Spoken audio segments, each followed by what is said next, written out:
कुछ देर फिर रुकते हैं, फिर खटखटाते हैं, फिर जोर से बोलते हैं, शाम देगी। अंदर से एक महिला आती है, दरवाजा खोलती है, हाथ जोड़कर कहती है, महाराज क्षमा करें, मैं आपको कुछ नहीं दे सकती। यहां तक कि मैं अपने बच्चे को कुछ नहीं दे पाती। महाराज ने कहा कि आप एक काम कर सकती हैं, आपके पास है देने के लिए, आप वो दे दीजिए। महाराज आप बताइए मैं क्या दे सकती। उसने तेरी आंगन में धूल पड़ी है, एक चुटकी धूल डाल के दे। महाराज धूल का क्या करेंगे? मैं कहता रहा हूं तो धूल लाकर तो दे। उसने एक चुटकी धूल ली, कर्मचारी के कमंडल में डाल दी। ब्रह्मचारी जगह जगह घूमते रहते हैं, तो दोबारा से कहीं एक साल बाद ही नंबर आता है। एक साल बाद आए, फिर दरवाजा जब उस पर आए तो उसने कहा, महाराज भगवान की कृपा है, मैं बच्चे को खिला पाती हूँ, लेकिन आपको अभी नहीं दे सकती। तो उनका ठीक है, तो वो तुझे याद है मैं लेने जाता हूँ, कोई नहीं। तो फिर धूल थोड़ी उठा के दी, इस बार थोड़ी ज्यादा दी।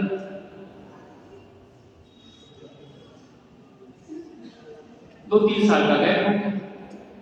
महाराज जी कहीं दूसरी जगह निकल गए, जब 4 साल 5 साल बाद आए तो देखा वो उसका दरवाजे का रंग ही बदल गया।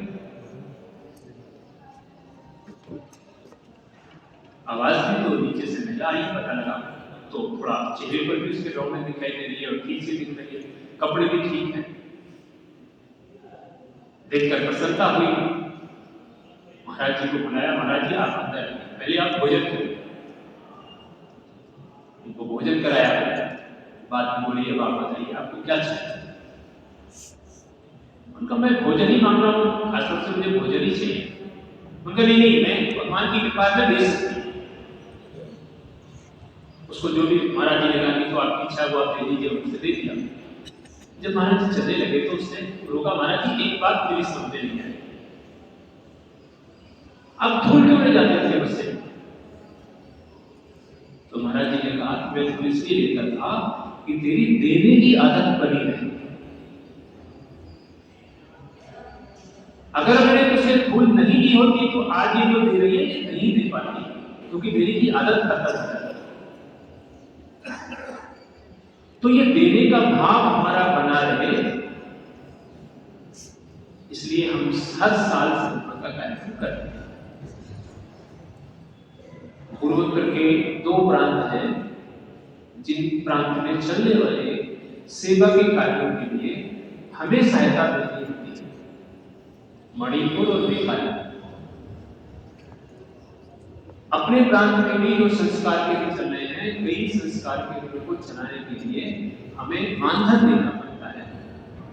उस संस्कार केंद्रों की देखभाल के लिए कार्यकर्ताओं को रखना होता है। ऐसे भी छोटे छोटे विद्यालय हैं जहां आचार्य को वेतन देना संभव नहीं होता, उनकी भी चिंता करनी पड़ती है। अनेक काम है, इसलिए धन की व्यक्ति की आवश्यकता अधिक होती है। और इसलिए भैया बहनों से हम आग्रह करते ही हैं, लेकिन समाज में ऐसे जो दान प्रवृत्ति के बंधु बहन हैं उनको भी जोड़ना। अपने पूर्व छात्र हैं जो अपने विद्यालय में आकर कुछ न कुछ सहयोग करते ही हैं। मुझे बताया अभी यहाँ पूर्व छात्र ने कुछ उपयोगी सामग्री दी, तो ऐसा करते ही रहते हैं। तो उनसे हम समाज के लोगों से भी कुछ ले, इस समर्पण में उनको जोड़े, उनके अंदर भी देने का भाव जगाएं। इसलिए विचार हुआ कि कुछ विद्यालयों को सामूहिक रूप से जोड़ करके एक बड़ा कार्यक्रम किया जाए, जिसमें प्रबंध समिति के बंधु रहे, पूर्व छात्र रहे, समाज के ऐसे हितधारक हमारे जो हितैषी बंधु हैं जो हमारे विचार के साथ जुड़े हुए हैं, भगवान की जो कृपा है, ऐसे लोगों को जोड़ा जाए और एक बड़ा कार्यक्रम किया जाए। योजना में आपके सहारनपुर का भी स्थान तय हुआ और आज हम इस कार्यक्रम में बैठे।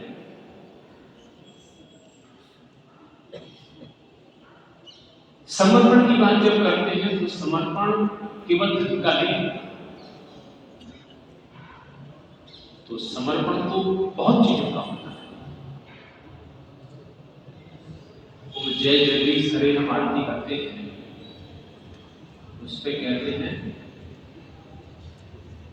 ये तन, ये मन, ये धन तेरा है और तुझको अर्पित हो। तो 3 समर्पण तो हम भगवान को करते हैं। लेकिन जिस परंपरा के लोग हम हैं, जिस संगठन के हम लोग हैं, संघ की बात अगर करें तो संघ धन के साथ कुछ और भी चलता है। एक कहावत है कि कलकत्ता पूछता था कि सब संघ क्या खाता है, तो उनका समय खाता है संघ। संघ को समय चाहिए, तो समय का समर्पण ये भी समर्पण है। ऐसे बहुत से कार्यकर्ता हैं जिनके पास धन नहीं है लेकिन समय देते हैं, वो कार्य को आगे बढ़ाने के लिए वो अपना समय देते हैं, तो वो भी उनका समर्पण है। विचार किया कि समाज में ऐसे बहुत सारे लोग हैं जो कुछ समय विद्या भारती के लिए, अपने कार्य के लिए निःशुल्क दे सकते हैं। उनको जोड़ा जाए, जिनको हम समय दानी करेंगे। ऐसे विद्यालयों से नाम मांगे गए थे कि जो 8 दिन 10 दिन हमारी योजना से काम कर सकते हैं, कहीं जा सकते हैं। कुछ बंधु ऐसे होंगे जिनके पास शिक्षा की धरोहर है, जो शिक्षा के जुड़े हुए हैं, वो शिक्षा दें। जिनके पास जो कुशलता है वो कुशलता दें, वो अपना योगदान करें उस समय को देकर। ऐसे समयदानी कार्यकर्ता जुड़े। मुझे ध्यान में नहीं है कि आपके यहाँ से कुछ समयदानी कार्यकर्ताओं के नाम गए कि नहीं गए हैं। 24 जनवरी को एक बैठक हम लोग ऐसे कार्यकर्ताओं की बुलाई है जो समय देने वाले अपनी इच्छा से अपने घर में रहकर अपने काम करने भी कर सकते, कर रहे हैं। इसके साथ 8-10 दिन हमारे काम के लिए वो घंटे, 2 घंटे, 4 घंटे जो भी है वो समय दें। क्या काम करना है ये संगठन बताए, वो क्या कर सकते हैं, उनकी रुचि के अनुसार, उनकी परिस्थिति के अनुसार वो काम दिया जा सकता है। विद्यार्थी बहुत काम करते हैं, बहुत सारे काम, सब प्रकार के लोग हैं। तो तन का समर्पण, धन का समर्पण, धन का समर्पण, समय का समर्पण, 7 प्रकार के समर्पण है। ऐसे कायेन वाचा मन से वा बुद्ध्यात्मना वा प्रकृति स्वभावात्। शरीर का समर्पण, वाणी का समर्पण, मन का समर्पण, प्रकृति का समर्पण, इंद्रियों का समर्पण, स्वभाव का समर्पण। यानी अगर हम किसी के प्रति अपनी आदत छोड़ देते हैं तो हम अपनी प्रकृति बदल लेते हैं। किसी अच्छे काम के लिए हम अपनी आदत ठीक कर रहे हैं, वो भी हमारा समर्पण ही है। हम समाज के लिए अपनी बुरी आदतें छोड़ते हैं, वो हमने एक प्रकार से समर्पित कर दिया। हमारे यहाँ परंपराएं ये करें उसमें अपनी एक बुराई छोड़ दें, बुराई की आहुति दें। तो हम कहां तक समर्पण में जा सकते हैं, ये हमारी अपनी मन की स्थिति और हमारी परिस्थिति दोनों तय करेंगे। लेकिन ये भाव जितना जगेगा उतना आपके चित्त का विकास होगा।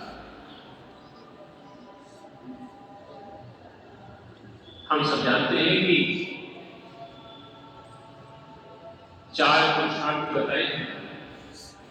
धर्म, अर्थ, काम, मोक्ष।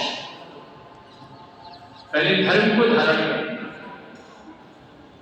फिर हम धर्म आधारित अर्थ का अर्जन करें। धर्म के बाद अर्थ आता है, पहले धर्म चाहिए फिर अर्थ चाहिए।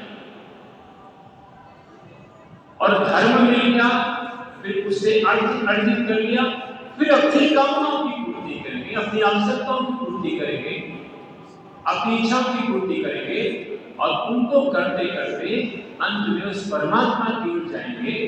ऐसी अच्छी अच्छी चीजों को ग्रहण करते रहेंगे, बाकी चीजों को छोड़ते रहेंगे, उससे मुक्ति ले लेंगे। ऐसे संसार के बंधनों से धीरे धीरे मुक्ति ले लेंगे। कोई प्रकार के मोक्ष है, केवल मरने के बाद ही मोक्ष नहीं मिलता, जीवित भी मोक्ष हम प्राप्त कर सकते हैं यदि समाज में अच्छे काम में हम जुड़ जाते हैं, बाकी सब चीजों को छोड़ देते हैं, उससे मुक्त हो जाते हैं, तो भी हम मोक्ष की ओर बढ़ रहे हैं ये मानते हैं। 4 प्रकार के ऋण कहे जाते हैं अपने शास्त्रों में। देव ऋण, ऋषि ऋण, पितृ ऋण और समाज ऋण। मैंने बताया था कि समाज से हम लेते हैं तो समाज को देने का भी हमारा दायित्व बनता है। तो एक प्रकार से समाज से लिया है तो वो हमारे ऊपर ऋण है, और समाज का ऋण पूर्ण तब होता है जब हम समाज की सेवा करते हैं, समाज के काम करते हैं, किसी अच्छे काम में अपने आप को लगा सके, अपने मन का, अपने शरीर का, अपने तन का, अपने धन का, अपने समय का, जो भी हम उससे समर्पित कर सकते हैं, तो हम कह सकते हैं कि वो हमने समर्पण किया। एक उदाहरण देकर मैं अपनी बात में करता हूं। कभी कभी समर्पण को जगाना पड़ता है, व्यक्ति के अंदर भावना जगानी पड़ती है समर्पण की। मदन मोहन मालवीय जिन्होंने, आप सब जानते हैं कि विश्वविद्यालय खड़ा कर दिया, और कैसे खड़ा किया, तो छोटी छोटी राशि से लेकर हैदराबाद के निजाम के पास गए, उनका बड़ा बड़ा नाम है आपका, एक विश्वविद्यालय शुरू कर रहे हैं काशी में, उसके लिए आपसे सहयोग चाहिए। उससे अच्छा हिंदुओं का काम कर रहे हो और उससे सहायता लेने आए हो, बोले तुम्हें जूते भी, अरे महाराज आपकी इच्छा जूते नहीं ले सकता हूँ। अच्छा जूते ले लोगे? हाँ। उनको लगा ऐसे बोलना है, बोले ठीक जूते ले लो। मान लीजिए जूते उठा के कहीं में रख दिया,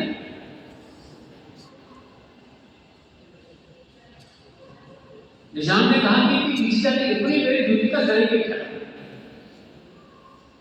मान लीजिए गए चौराहे पे उन्होंने जूते रखे, वो कहा कि निजाम साहब के जूते कौन खरीदना चाहता है? अरे निजाम साहब के जूते तो मैं लूंगा। मैं कितने पैसे दोगे? 100 रुपए। नहीं 100 नहीं, निजाम साहब के जूते हैं। भागा भागा क्या महाराज, निजाम साहब वो तो आपकी जूते को नीलामी कर रहे हैं। बड़ी बदनामी हो जाएगी, निजाम के जूते नीलाम हो रहे, बना के और बना के बोले भी तुम्हें जो चाहिए ले जाओ। ऐसे अनेक प्रसंग हैं। एक व्यक्ति का न्यूज था, उसने कहा कि मेरे पास तो कुछ है, बोले आप देना चाहो दे सकते हो। बोले अच्छा क्या दे सकता हूँ? उनका आप चेक दे दोगे? बोले चेक में पैसे नहीं होंगे तो? बोले कोई बात नहीं। तो बोले ठीक है चेक देता हूँ, ना 100 रुपये बढ़ दो। बोले नहीं कम से कम 2.5 लाख भरो आप। बोले क्या करोगे? बोले मैं बस चेक दे दो मुझे, शाम को वापस कर दूंगा। ठीक, उसे 2.5 लाख रुपये दे दिए। मान लीजिए एक व्यक्ति के पास ले लीजिए था, उन्होंने 2.5 लाख दिए। अरे उस कंजूस आदमी 2.5 लाख नहीं दिए। मैं ठीक है शाम को उनका चेक वापस करके हमारा दीजिए आप अपना चेक। तो तुमने क्या किया ये तो मुझे बताओ। मेरा चेक तुम ले गए सुबह और अब लेके जा रहे हो, इसका क्या किया? उन्होंने थैला दिखाया कि इतने नोट कमा के लाया पैसे से। तो समाज में ये लोगों ने कैसे कैसे काम किए हैं, ये अनेक प्रसंग हमें प्रेरणा देते हैं। हमारा भी मन शुरू बढ़े। हम सब में भगवान के दर्शन करें तो कष्ट नहीं होगा। शिशु मंदिर जब शुरू किए गए तो एक बात को लिखा था, शिशु परमात्मा का स्वरूप है। हम तो हर एक के अंदर भगवान के दर्शन करते हैं। प्रतिदिन भोजन करने बैठे, कई दिन बाद भोजन आया था,